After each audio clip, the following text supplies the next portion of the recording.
Good morning. Welcome to today's Dashcam Diary of Disabled with me, Chronically Happy. Today I'm baby girl. I'm looking gangsta today. And my stomach hurts because I only got like an hour or two nap.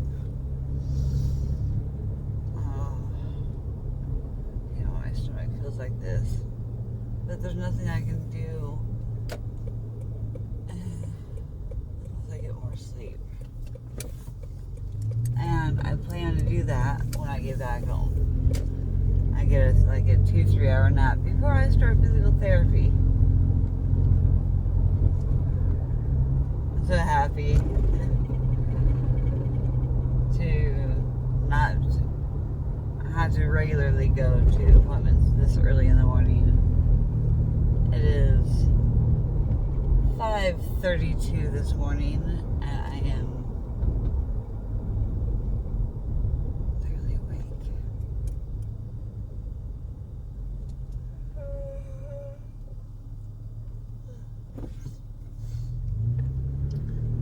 It's like one of those things, it's like, I know I didn't get enough sleep. I know I can get some sleep once I get home. I don't know if I can get right to sleep though. That's the question. And then if I do, I cannot oversleep because I have physical therapy in just 3 hours. At 11. So, I need some sunglasses because it's too bright out now. The sun hasn't even risen all the way yet. I'm gangster with some hot heart sunglasses.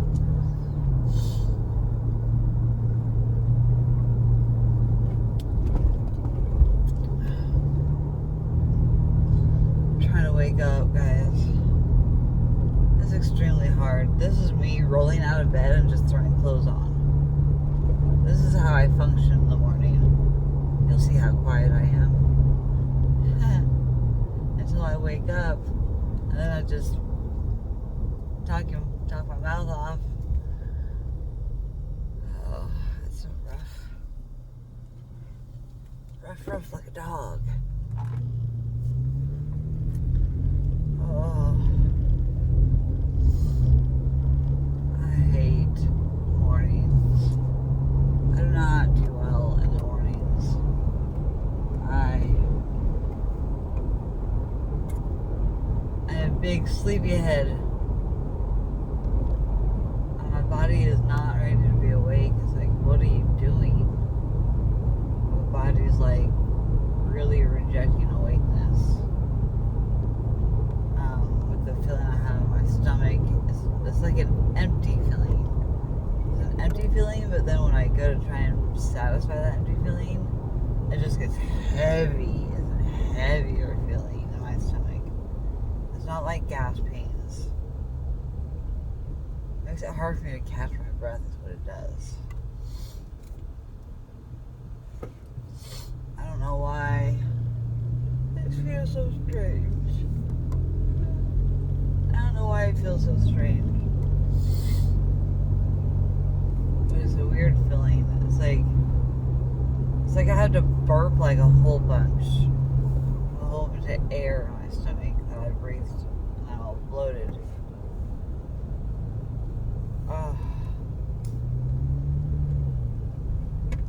So out of alignment too. Did a lot of moving stuff around yesterday.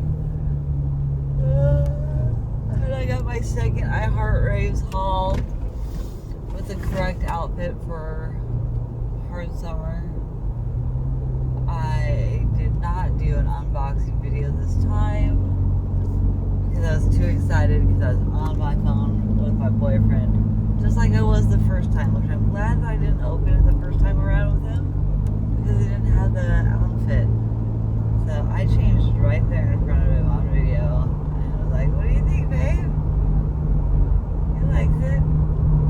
I think he was more impressed with my first outfit, honestly. My first outfit was anything to do with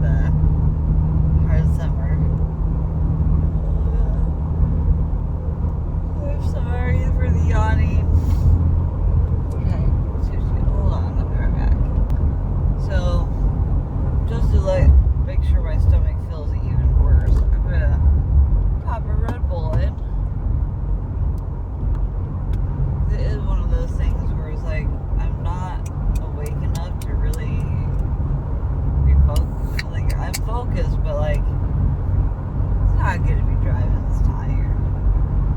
It's like, I might as well have been drinking like a few hours ago or something. But no sleep. At least I got like 2 hours of sleep.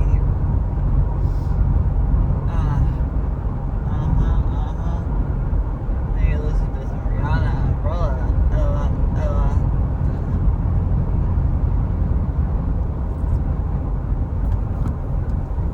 That outfit's quite ridiculous too. Like, I freaking. Speaking of that outfit, the last time I wore this hat, I was mistaken as being a lesbian because I was more masculine dressed and looking. Because this lesbian or bisexual, I'm not sure where she is. And it doesn't matter, honestly. I don't care what she is. I mean, I care, but like, I don't care, like, she thought that I was a lesbo. Her lesbo radar was going off of my masculine energy and masculine outfit. I just thought it was funny. My uncle told me after I left that she was like, she's gotta be. And my uncle's like, no.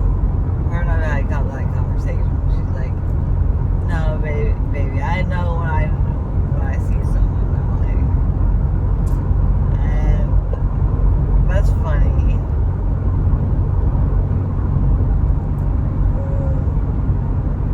We all have a feminine, what they call divine feminine or divine masculine in our bodies. And I'm not trying to sound like a cult or like anything like that. That's one of the things, though. I mean, that one cult, I can't remember the name of it now, but the twin flame cult or whatever. I do believe in a lot of that stuff, but the cult took it to a whole nother level. Oh, there's a good beaver. So I wanted to show off my cuffs that I made over the week, the last couple days. And this guy, and then this guy, almost exactly the same. Just I used different beads in the middle. I like this one better on the top. Yeah, I got my little heart to match this almost.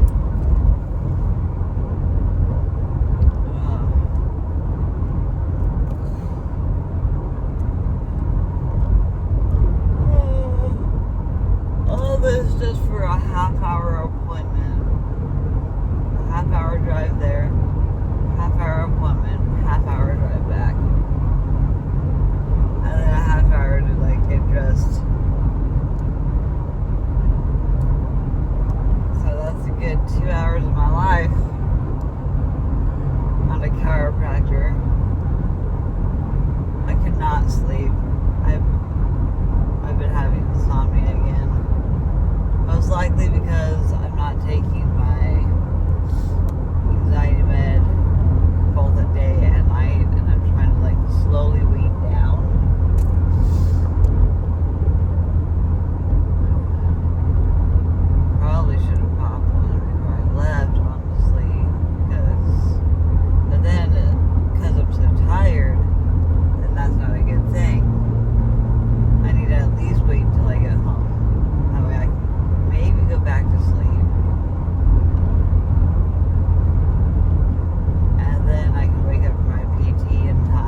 could potentially develop an allergy or be sensitive to it because she didn't grow up eating that type of food for years. So the only logical thing I could think of is make my mom take my dog to my vet so my mom can hear from firsthand from the vet why you do not give her anything other than the food that is specified as special diet food. When giving her snacks, I give her regular food. And it determines how much food I give her in the evening too. Like, whatever food I give her throughout the day is the food that I give her for dinner time. And I need to train her more. I need to get her into obedience. I have looked into it and not committed, I don't know how many times. I can't commit to it because it's a regimented schedule, and it has to be because it needs to be because of routine and repetitiveness for my dog. She needs that, and she's not getting it and has never had formal obedience training. She needs it. She really does, and I need to do it with her. In all honesty, I would love to see my mom do it. Like, I'm not trying. Like, the other day,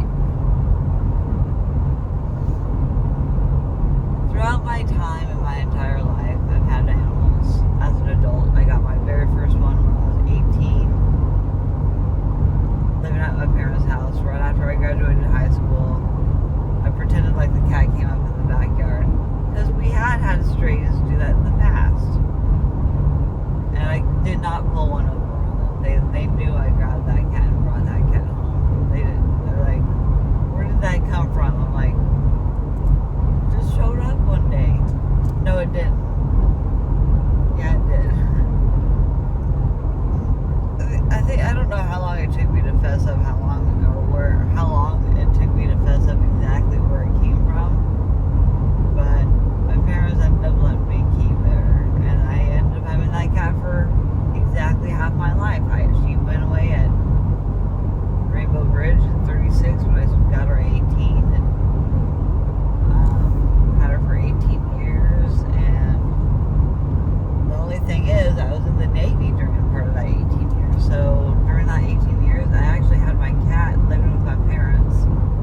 So my parents had to take care of my cat for years, almost 9 years. Of like half of her life,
was going to ditch her, okay? So take that right out of your brains if you think that.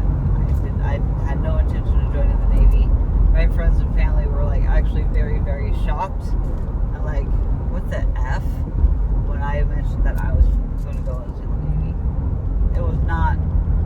It was not my personality type to become somebody that would be like, oh yeah, I'm a military type. No. I was so far from the truth. I was very anti, I was very liberal. I showed up to protests. I did protests back in the day at the state capitol building because I grew up in Salem, Oregon, where the state capitol building sits. So I protested like at least twice. I was an activist. Protested no daytime curfew no daytime curfew. I thought that was a BS. It was stupid. The parent was getting in trouble for kids not going to school. Like, what if there's legitimate reasons why? And I had lots of legitimate reasons why I missed school a lot. High school, grade school, middle school. And that's when things kind of went sideways with the teachers or public schools and children and parents. Parents getting like their kids taken away because their kids don't go to school. Like, I mean, that's severe. That's when CPS would investigate their thing and find that their living conditions aren't great, blah, blah, blah, blah. So forth. So, take it back to talking about my animals. And then I had my second cat when I joined. So I was already in the Navy. My cat was with my parents back in Oregon. I was, my cat lived with my parents. My first duty, boot camp, my first duty station. It was just too far to fly her from Oregon to Virginia. I'm like, no, dude, no, that's not cool. And back then, I joined the military in 2010. Animals could only go in the cargo hold, and it was really, you had to pay like an astronomical amount to ship an animal across the United States. I know because I ended up doing it anyways. Wait for the story. So, I had my cat at 18. I didn't personally have her. I adopted my cat. Declawed her within a year or two of getting her. At the age of 18, 19-year-old me. At the age of 20, I decided to join the military. So 2 years later, I was like not getting anywhere in life. I tried college and I couldn't go to classes because work kept scheduling me, and so I never did officially drop out, honestly, and that did hurt me later on in my college career because I did not officially drop my classes and I got F's, and that went against my permanent GPA the rest of my college, even 20 years later. Your college stuff will follow you the rest of your life. Don't do what I did and don't not officially drop a class, because that shit hurt my GPA forever.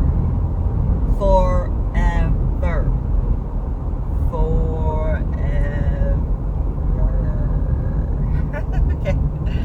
Just like on Sandlot. I love the Sandlot. It was one of my favorite movies. I think, yeah, they made a Sandlot too. It wasn't as good, but still some of my favorite movies growing up. The Sandlot. And I think I was more of like a teenager right then, anyways. But love that movie. Then he also had Rookie of the Year around the same time. Kids popular.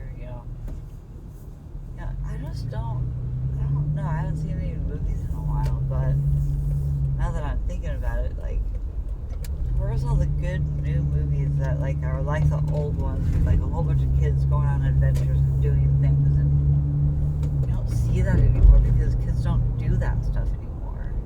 It's too dangerous. There's too much trafficking, like children and human trafficking now. Like, it's too dangerous for kids to be like just wandering around towns aimlessly without supervision. And, like, yeah. That's what my childhood was. adventures and stuff. So a lot of the movies did that.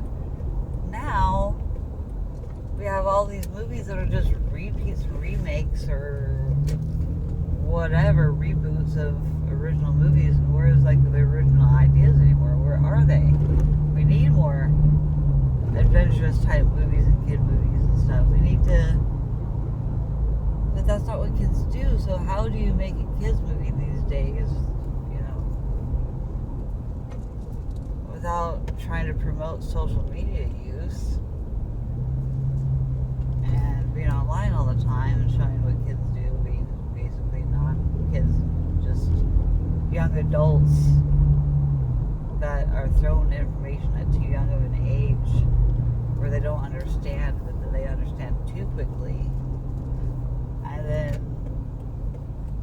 you have all these young adults running around that think they know everything and they're entitled. I certainly thought that. And I'm not even young anymore.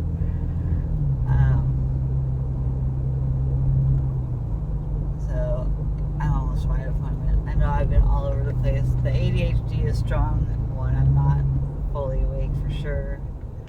Just like my hour-long video I started trying to post last night when I fell, or 2 hours ago when I fell asleep.